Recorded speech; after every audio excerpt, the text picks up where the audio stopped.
Film की शुरुआत में हम देखते हैं कि एक आदमी सीवर की तरफ भाग रहा होता है, लेकिन इससे पहले कि वह टैक्सी तक पहुंच पाता, कोई उसे सीवर के अंदर खींचने लगता है। हालांकि टैक्सी ड्राइवर उसे बचाने की कोशिश करता है, लेकिन वह नाकाम रहता है। फिर हम एंडी और उसके दोस्त ब्रेट और क्रिस को देखते हैं, जो अमेरिका से पेरिस घूमने आए होते हैं। जब एफिल टावर बंद हो जाता है तो वे चुपचाप उस पर चढ़ जाते हैं। इसी दौरान एंडी ऊपर से कूदने वाला होता है, लेकिन उसके दोस्त उसे ऐसा करने से रोकते हैं। तभी उन्हें वहां किसी के आने का एहसास होता है। जब वे छुपकर देखते हैं तो उन्हें एक लड़की दिखाई देती है, जिसका नाम सेफीन होता है। और इससे पहले कि वे कुछ समझ पाते, सेफीन एक चिट्ठी अपने पास रखती है और एफिल टावर से कूदने की कोशिश करती है। हालांकि एंडी उसे रोकने की कोशिश करता है, लेकिन सेफीन उसकी कोई बात नहीं सुनती और कूद जाती है। एंडी तुरंत एक बंधी हुई रस्सी के साथ उसके पीछे कूद जाता है ताकि उसे बचा सके। अपने दोस्तों की मदद से वह आखिरकार सेफीन को बचा लेता है, लेकिन इस दौरान खुद घायल हो जाता है और बेहोश हो जाता है। जब एंडी को होश आता है तो वह खुद को एक अस्पताल में पाता है। वहां उसके दोस्त ब्रेट और क्रिस उसे देखकर बहुत खुश होते हैं। जैसे ही एंडी को होश आता है, वह तुरंत सेफीन को ढूंढने की बात करता है, मगर उसके दोस्त उसे रोकने की कोशिश करते हैं। जब उसके दोस्त उसे मना करते हैं तो वह कहता है, अगर हमने उसे नहीं ढूंढा तो वह फिर से अपनी जान लेने की कोशिश करेगी, क्योंकि उसके पास एक चिट्ठी थी, हम उसी की मदद से उसे ढूंढ सकते हैं। इसलिए उसके दोस्त एफिल टावर के आसपास वह चिट्ठी ढूंढने निकलते हैं। आखिरकार उन्हें वह चिट्ठी मिल जाती है, जिसकी मदद से वे तीनों उस लड़की सेफीन के घर पहुंचते हैं। वे उससे बात करने की कोशिश करते हैं, लेकिन सेफीन बात करने से साफ इनकार कर देती है। ये सब देखकर एंडी काफी हैरान हो जाता है।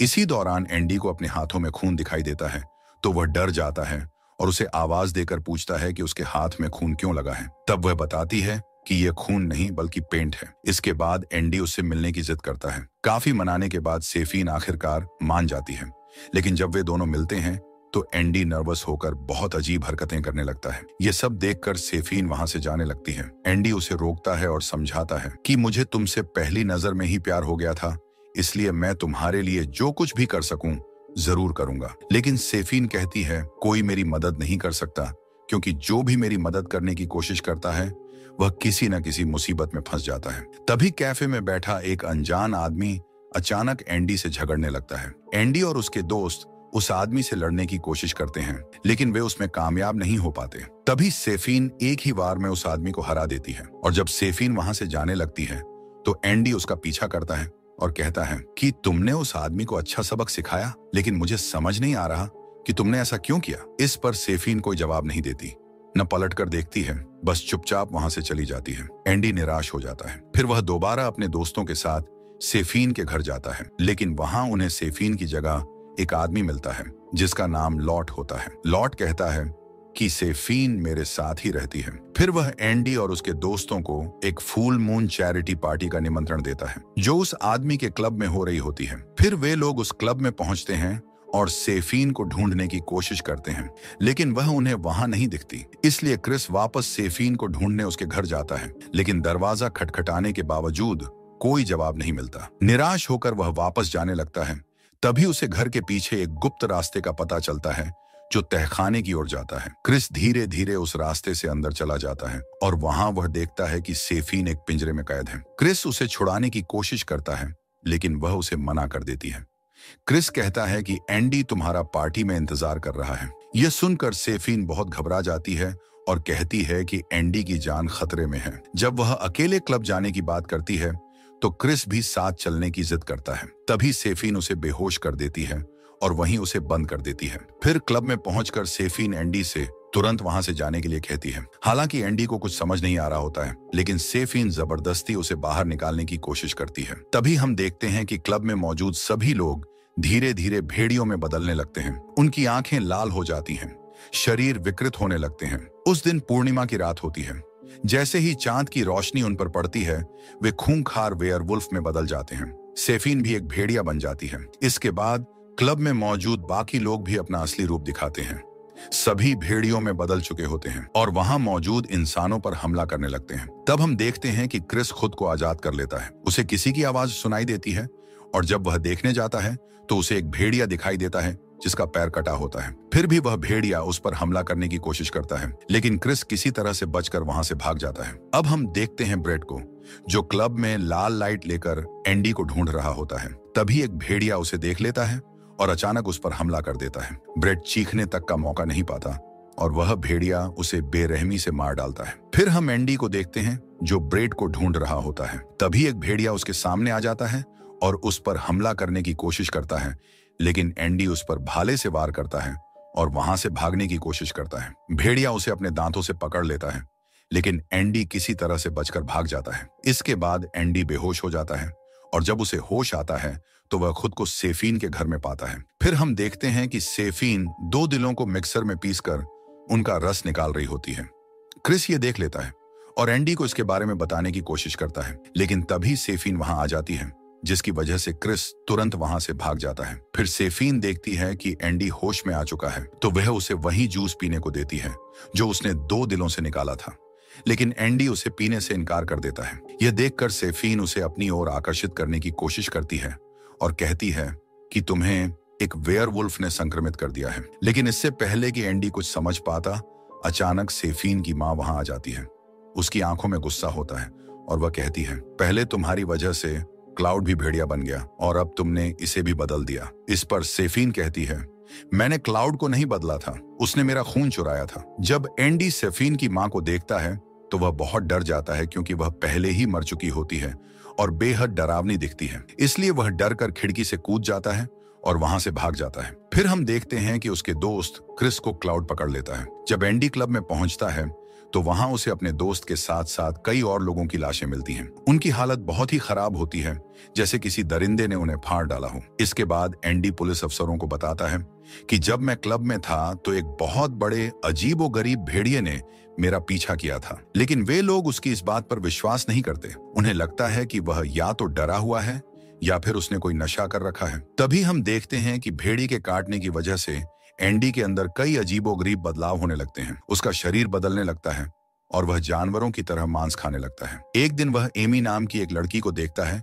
तो वह उसके पास जाकर उसे खाने की ऑफर करता है, लेकिन जैसे ही वह खाना खोलता है उसका दोस्त ब्रैड अचानक खाने से बाहर आ जाता है, जो दरअसल पहले ही मर चुका था। उसे देखकर एंडी बुरी तरह घबरा जाता है और तुरंत बाथरूम की ओर भाग जाता है, लेकिन बाथरूम में भी उसका दोस्त पहुंच जाता है। पहले तो एंडी को लगता है कि वह कोई वहम देख रहा है, मगर फिर ब्रैड बोल पड़ता है, तुम्हें एक भेड़िए ने काटा है, इसलिए तुम बदल रहे हो, क्योंकि मुझे भी एक भेड़िए ने ही मारा था और जब तक वह भेड़िया मारा नहीं जाता मैं आजाद नहीं हो सकता। अगले दिन जब एंडी की नींद खुलती है तो उसे गिरफ्तार कर लिया जाता है और बताया जाता है कि तुमने पिछली रात 2 लोगों की जान ली है। ये सुनकर वह बहुत हैरान होता है। फिर जब उसे एमी की डेड बॉडी दिखाई जाती है तो एमी उससे बात करने लगती है और कहती है कि मैं तब तक तुम्हारे पीछे रहूंगी जब तक तुम मर नहीं जाते। ये देखकर एंडी बहुत ज्यादा परेशान हो जाता है और अपने दोस्त ब्रैड से पूछता है कि क्या कोई ऐसा तरीका है जिससे मैं वापस इंसान बन जाऊं। तो वह बताता है कि अगर तुम उस वेयरवुल्फ का दिल खा लो जिसने तुम्हें काटा है तो तुम वापस इंसान बन जाओगे।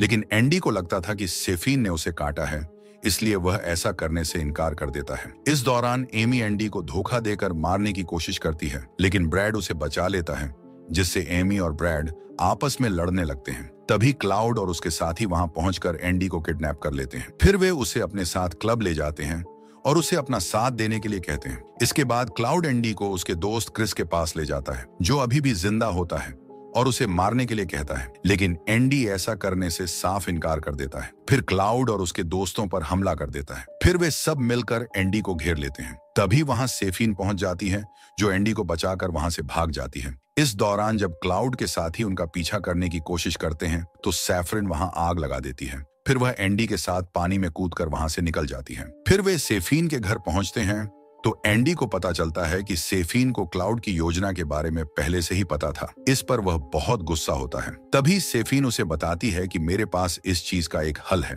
फिर वह एंडी को अपने सौतेले पिता से मिलवाती है, जो कोई और नहीं बल्कि वही वेयरवुल्फ होता है जिसके पैर कटे हुए थे। यहाँ हमें पता चलता है कि सेफीन के सौतेले पिता के संक्रमित होने के बाद उसकी मां ने एक इलाज ढूंढ लिया था। हालांकि उसके सौतेले पिता को लगा कि उन्होंने सच में वह चीज ढूंढ ली है जिससे वे ठीक हो सकते हैं, लेकिन जैसे ही वह क्योर सेफीन को लगाया गया उसका असर उल्टा हो गया, जिससे वह तुरंत पूरी वेयरवुल्फ में बदल गई और अपने ही माता पिता को मार डाला। यहाँ हमें यह भी पता चलता है कि सेफीन के डैड वही आदमी थे जो मूवी की शुरुआत में भाग रहे थे, लेकिन सेफीन ने उन्हें अपनी तरफ खींच लिया था। फिर जब एंडी और सेफीन एक दूसरे को किस कर रहे होते हैं तभी क्लाउड अपने साथियों के साथ वहां पहुंच जाता है। इसलिए एंडी अपनी जान बचाने के लिए वहां से भागकर एक गाड़ी के पीछे छुप जाता है। तभी वहां एमी भी आ जाती है। वह क्लाउड के दोस्तों को सीटी बजाकर बुलाने की कोशिश करती है। तभी उसकी एक आंख बाहर निकल जाती है और वह दृश्य बहुत ही डरावना लग रहा था। इसके बाद एंडी वहां मौजूद गाड़ी लेकर भागने की कोशिश करता है, लेकिन रेड लाइट क्रॉस करने की वजह से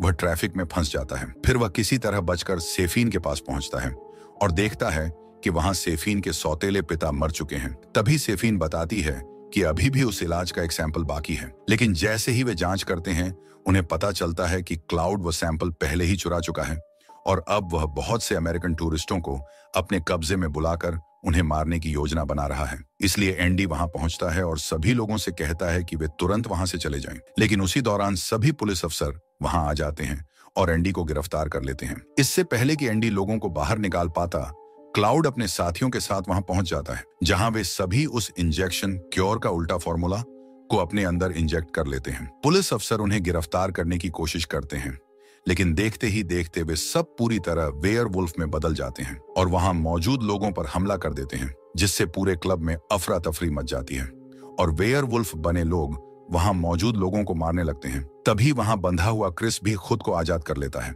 और उसी दौरान सेफीन भी पहुंच जाती है, जो बुलडोजर की मदद से क्लब का दरवाजा तोड़ देती है। हम देखते हैं कि वहां मौजूद सभी लोग क्रिस समेत सही सलामत बाहर निकल जाते हैं। तभी वहां और पुलिस की टीम पहुंचती है, जो लोगों की मदद करने लगती है। उसी समय एंडी और सेफीन देखते हैं कि ब्रैड की आत्मा को मुक्ति मिल जाती है, क्योंकि एंडी ने उस वेयरवुल्फ को मार दिया था जिसने ब्रैड को मारा था। इसके तुरंत बाद पुलिस अफसर एंडी और सेफीन को पकड़ने की कोशिश करते हैं, इसलिए वे दोनों अलग अलग होकर भागने लगते हैं। तभी एक भेड़िया सीनियर पुलिस अफसर पर हमला कर देता है और उसे बहुत बेरहमी से मारने लगता है। तभी वहां सेफीन पहुंचती है, जो उस भेड़िए को बंदूक से शूट करने की कोशिश करती है, लेकिन उसकी गोलियां खत्म हो जाती हैं, इसलिए वह अपनी जान बचाने के लिए भागने लगती है। इसी दौरान उसे एक मरा हुआ भेड़िया दिखता है, जिसके पास वह इंजेक्शन अब भी मौजूद होता है। सेफीन उसे निकाल लेती है और तुरंत अपने अंदर इंजेक्ट कर लेती है, जिससे उसमें ताकत आ जाती है ताकि वह उस भेड़िए का सामना कर सके।